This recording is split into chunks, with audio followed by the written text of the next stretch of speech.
everything honestly just went more downhill whenever my dad passed away. And how did he die? He was actually attacked by a grizzly bear, and he was mauled to death. I just felt like if something that horrible could happen to me, like, is it really worth, like, trying? Is it really worth putting an effort to have relationships with other people?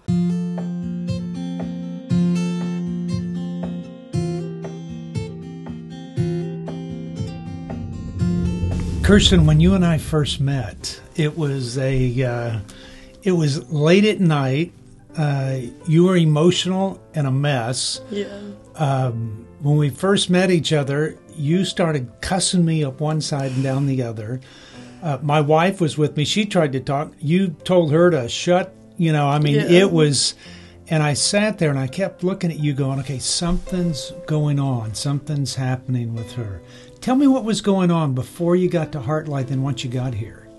I guess I honestly was just really angry.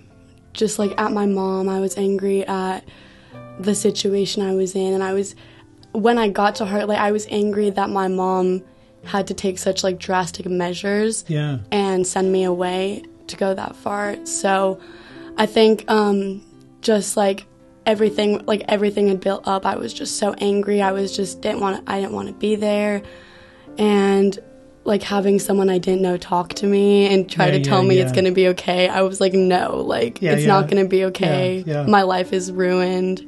So I guess all of it just came together. And wow. So what were you so angry about? I mean, what was going on that you're angry at your mom, but what tell me what was going on. Tell me some background.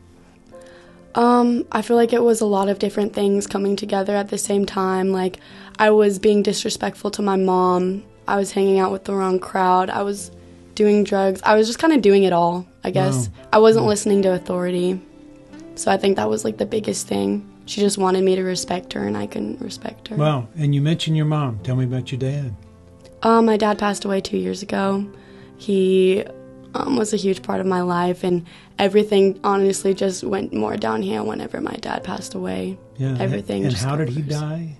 He was actually attacked by a grizzly bear, and he was mauled to death. And so you find out about that. Did that just put a cap on everything where you said, okay, life is a mess, I'm done?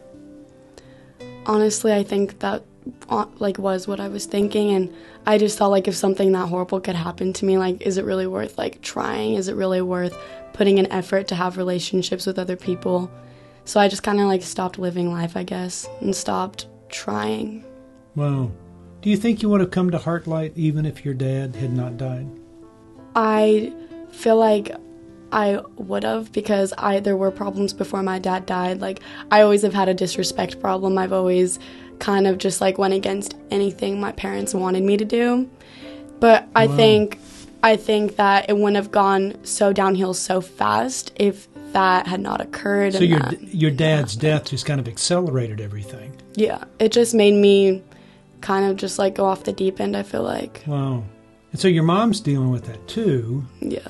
Now, losing a husband, now you're spinning out of control. She needs some help. So when she said you're going someplace, what was the response?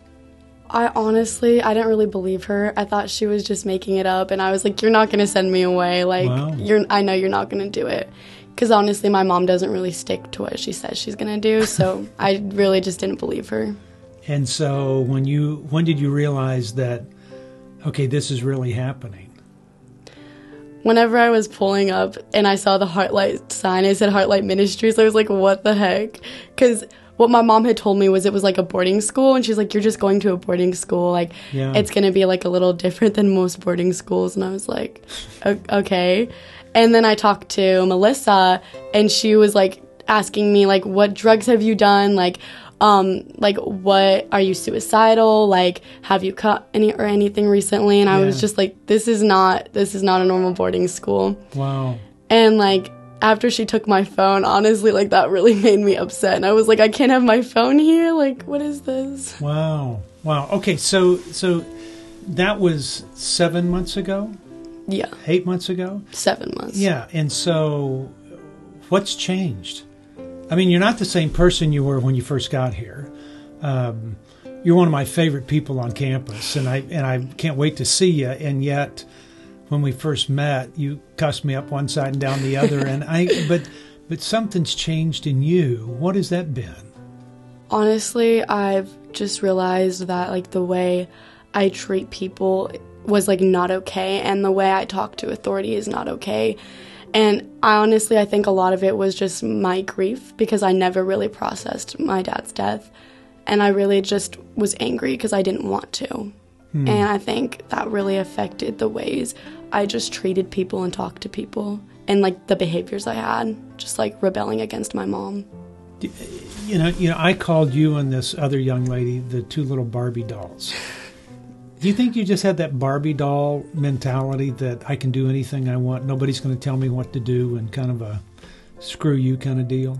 I think that's honestly definitely like just how I lived life. I was just like, I don't care, and I'm going to do what I want to do. And I thought that was okay. Like, I just thought I just wanted to have fun, honestly. Yeah. And I didn't want any rules. I didn't want people telling me what to do. Then your dad dies, and reality kind of hits you in the face. Yeah. So things begin to change. Okay, so what was the point here where you had kind of that aha moment that you go, okay, it's got to be different.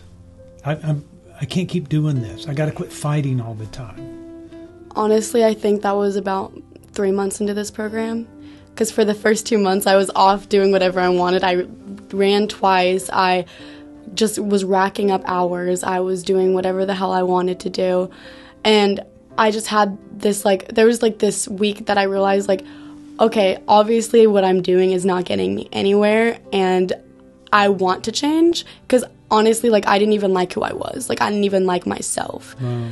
And I just knew I needed to change, and I needed to do something differently to progress in my program and to become better, to get better relationships, like, with my mom and with my staff and with residents, honestly. Yeah. And I think that was my aha moment, honestly. Wow. Okay, so the major change that you see, this is what's different about me more than anything else, what would that be? I think I love myself, like, a lot more. I had no respect for myself or others, and now I'm learning that because, like, I can now love myself, I'm now able to love others. And honestly, I'm just realizing, like, I do want a relationship with my mom. I do want to be a good person. Like, I do want to do the right thing. And the way I was living life, like, I just wasn't getting anywhere. And now I feel like I'm starting to realize, like, how I need to treat other people. Wow. Well, I know your mom's proud of you, and I know that your dad would be very proud of you. Because I'm sure if he had a good relationship with you, he was a good man, and he probably tolerated you a lot and helped you a lot and sat beside you and knew what was coming. But at the same time, I go, if he saw you now, he would be very proud of you, and we're all proud of you. We think the world of you.